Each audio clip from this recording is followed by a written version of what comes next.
This video is about navigating injuries and sickness.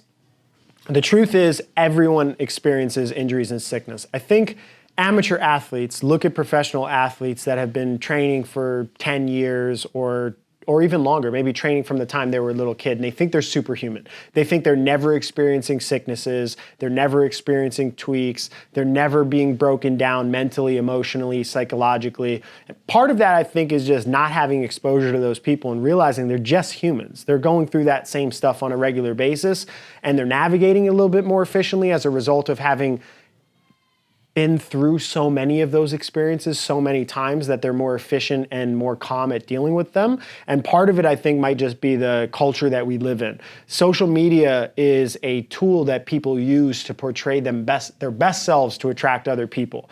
Most people are not, posting videos of themselves when they're broken down and having a breakdown from training, or injured from training, or sick at home and haven't eaten for 3 days because they've just been able to stomach soup. That's not something that most people find appealing and something that you want to pay attention to on a regular basis. So that's not what people are portraying. They're only portraying this small aspect of their human selves to the outside world, and privately with their inner circle are dealing with the downsides, the sicknesses, and the injuries. But I can tell you from firsthand experience as both an athlete and a coach that everybody that I've ever met is going through those on a regular basis. People get sick, people get injured, and I think the best athletes figure out a way to navigate those injuries and figure out how to continually progress while they're experiencing those negative setbacks. So I have a 5-step process that I want to walk you through. Step 1 is that you need to identify the difference between what you're experiencing from an injury perspective as a difference between soreness, a difference between a tweak or a strain, or something that's a full-blown injury. You can apply that same thing to sickness. So are you run down? Do you have a cold? Or are you actually sick and need medical attention? Having some sort of a graded experience that has a spectrum saying, okay, here's 100% healthy, and here is 100% injured or 100% sick. And understanding that the training that you're gonna do is going to be different dependent upon where on that spectrum you fall. If you're really, really damn close to that 100% injured, you might need to have a different training and mind state approach to just say, okay, I'm sore, or I'm in between a soreness and a strain. Something could potentially be going on that I need to pay attention to, but it's not enough to derail my entire training experience from. That type of calloused approach to pain is something that you're going to need as an athlete. It's a huge mistake for people, if they want to be elite athletes, to be 100% pain avoidant. I think one of the problems is that the influence of academic circles, the influence of PTs in the sports realms, they have this message that pain is bad. And if you have pain, you need to come to me so I can fix your pain and put you back on the field. Now, that could be true. If you have a serious injury that needs medical attention from somebody that deeply understands the anatomical workings of the body, then yes, you got to do that. If not, then having that type of approach where anytime you feel pain can make you so hypersensitive to pain that you're not training anymore at the level that you need to become an elite athlete. And we all have a time window in life where we can even dream of being an elite athlete. At some point, you're going to age out of the sport, your body's not going to be able to keep up, you're going to have to transition into being a master's athlete, and it's just not realistic. So if you want to be an elite athlete, pain is something that you need to cultivate and evolve your relationship with, and understand that there are going to be times that you might have to be training through a little bit of pain or discomfort, or even training on something that might not be a decision that a medical doctor would approve of. They might say, hey, it might not be a good idea to go and do this competition on this knee right now. But sometimes athletes have to make those decisions based on whether or not that event is important for their career and what their earnings are going to be like, and they just consciously take that risk. Now, I'm not advocating that, and you should have a medical team, but you also, in this step 1 process, need to understand that there's a difference between injury and soreness and strains, and there's a difference between just being a little bit run down and being full-blown sick. So once you kind of determine that difference, you can start to figure out what your next action steps are. So step 2 is determine if you need immediate medical attention. So if you're sick or if you're injured on either of those spectrums, then you need to go to a doctor. No coach can tell you. People ask me all the time, oh, what should I do? I'm like, well, I'm not a doctor. I'm not an orthopedic surgeon. I can't tell you what's going on in there. If you think that there is a serious issue, then you need to go get medical attention immediately. Like that's what the societal structure, that's the way that it's set up. There's people who are experts in that field to help give you guidance in those types of emergency situations. Now, if you're just run down or if you just think you might have a strain, I always tell people it might be a good idea to give yourself 24 to 48 hours to see if you sleep and you wake up the next day. Do you feel better? Is it moving in the right direction? Is it trending where you're feeling a little bit better? And then, okay, now it's not getting better, I need to go get medical attention. Or, okay, it's getting better, I can calm down and I can kind of just allow my body to go through its natural healing process. This is a process that you're gonna need to work through for yourself, and each issue that you have specifically is going to challenge you to kind of deal with that in a way that makes sense for you. And obviously, if you go to a coach who has experience, they can give you some sort of guidance as to like, oh, I think this is an issue you need to look at immediately and go to the doctor, or like, okay, go home, get some food, get some water, rest it, wake up the next day, let's see how it looks, and then you can go get medical attention. There are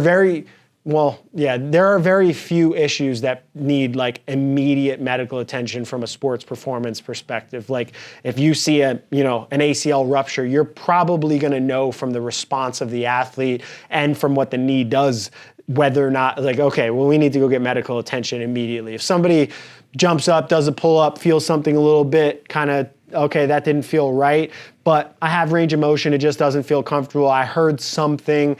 A lot of times those, if you give them a day or two of rest and then go through a rehabilitation process, they feel better and get back to 100% in a very short time window. However, that's something that you need to determine with your team, like, okay, do I need medical attention? Step 3 is really only if you didn't need immediate medical attention. Because if you needed immediate medical attention, they're gonna kind of give you your action plan in terms of how to get better. Step 3 is deload that specific area. So you can either rest it completely, or if you know that it's not something that is really threatening or it's just something that you want to be careful of and you want to be mindful of, then use pain as your guide in that situation. So don't do a movement that's causing an increase in pain or causing an acute pain response, but keep motion in that area or scale it back. So if your knee's kind of tender and you don't want to squat, maybe you can go to the pool and do some air squats on the stairs where you're taking some of your body weight away from gravity from being in the water. Or you want to go and do an extra set of kicking intervals in the pool. Or you want to get some RNT movements and do some specific single leg balance drills with some band resistance pulling you in different directions, where you're still moving the area, you're still creating neural stress to the area, you're still pushing pushing metabolites around in that specific area as a result of motion, but you're not stressing it to the point of pain where your body's giving you a signal to say, hey, this is not a good idea to continue to push this, something could be wrong. So after you deload and after the pain threat starts to decrease, then you move to step 4. And step 4 is rebuilding the requisite pain-free motion that you need in that specific joint to do the activity that's causing you pain. So if you're doing snatches, for example, and let's say your knee is hurting in the full bottom position when you're in full knee flexion, then you need to make sure that you have active control of knee flexion without pain before you start snatching again. That would make sense as opposed to just waiting to snatch until you're pain-free. Because if you don't address the issue, the underlying issue in that knee, whatever's going on, then every time you snatch, you might experience pain. Then all of a sudden, you're gonna have this really negative feedback loop with regards to snatching, and you're gonna be like, well, I can't snatch because snatching hurts me. But if you think about it like, okay, well, my body needs the capability to go into these ranges before I start to add and layer in intense training at maximal loads, at maximal speeds, then you can start to cultivate the level of development that you need in your body to just ease back into training. So you can do this process of rebuilding with the help of a physio or an osteo or a coach, or ask feedback in the comments. You can also do it on your own. There's a quote from Kelly Starrett who says everybody should be able to do some basic movement maintenance on themselves, and I agree with this. I also think there are issues where you might need somebody's guidance and you might need some help, but for most issues, I think people can handle that on their own. If you are doing it on your own, you can go to our movement archive playlist and find out some tools that you can do to establish the ranges of motion you're looking for.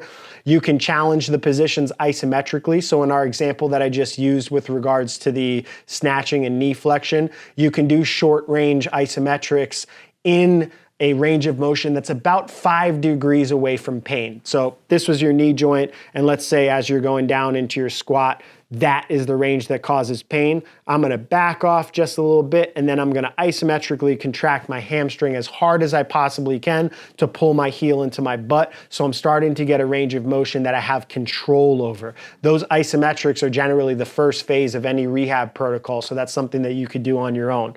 You can also do just general joint rotations, which is just one of the movements that you'll find in the movement archive playlists, or you can just do some general stretching, general movement, general active recovery things, so stim units, Normatex, just anything that's going to get some blood flow to the area.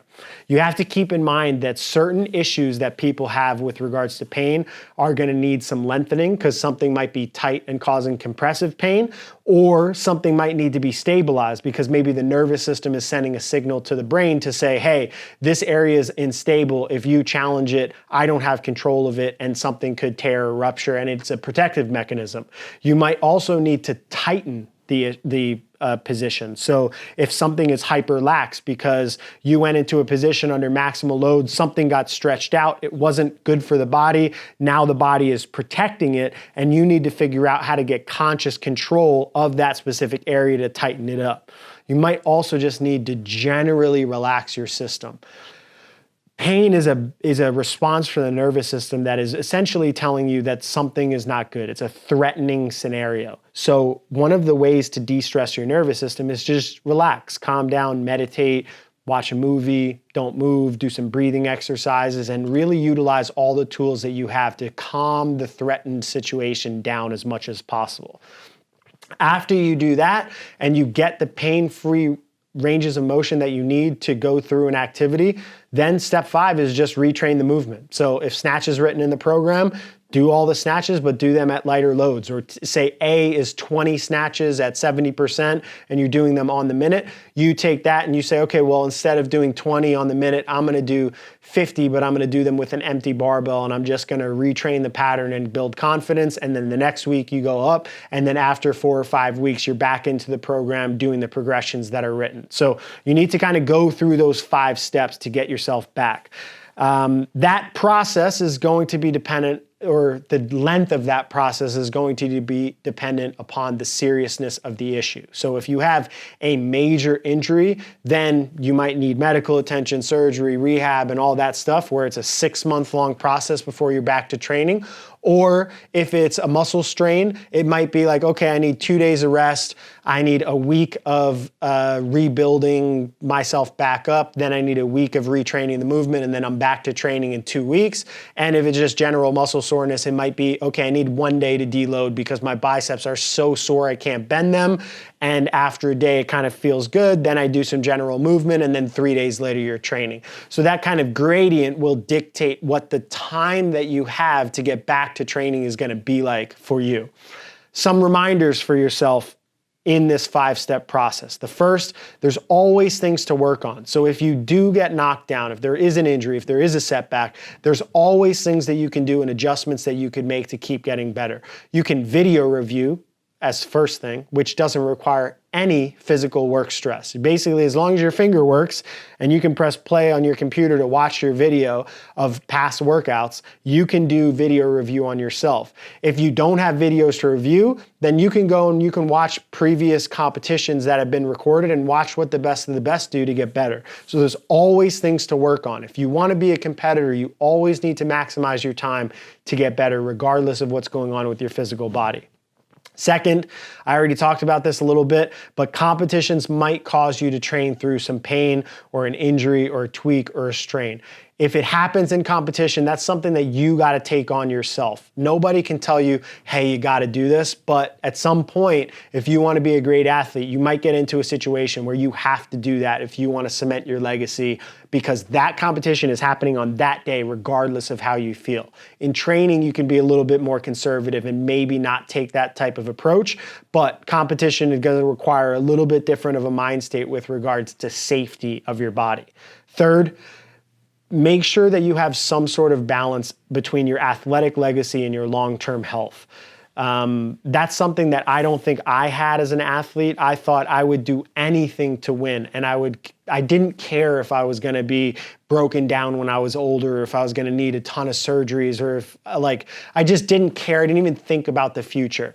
I don't think that's an appropriate mind state to have to build longevity. If you want to be a great athlete, it is, I say at the minimum, it's going to be a 5-year process. And that 5 years is probably going to be dependent upon you having had a longer training history in something else that just happened to carry over into that 5-year new quest that you're going. Some people might break that mold, and really I'd say the average person that is an elite athlete is spending far more than 5 years. But if you know that, you have to think about the future as an athlete, because it's not just about what you're gonna be like when you're older, like 50 years old, 60 years old, 70 years old. It's also like, hey, what am I going to be like in 10 years as a physical body? Because that is when you're going to actually have to be training at the highest level. So you have to have some sort of balanced mind state and approach to, okay, I need to keep myself healthy, so I love this, and I'm not always training through pain and making myself uncomfortable.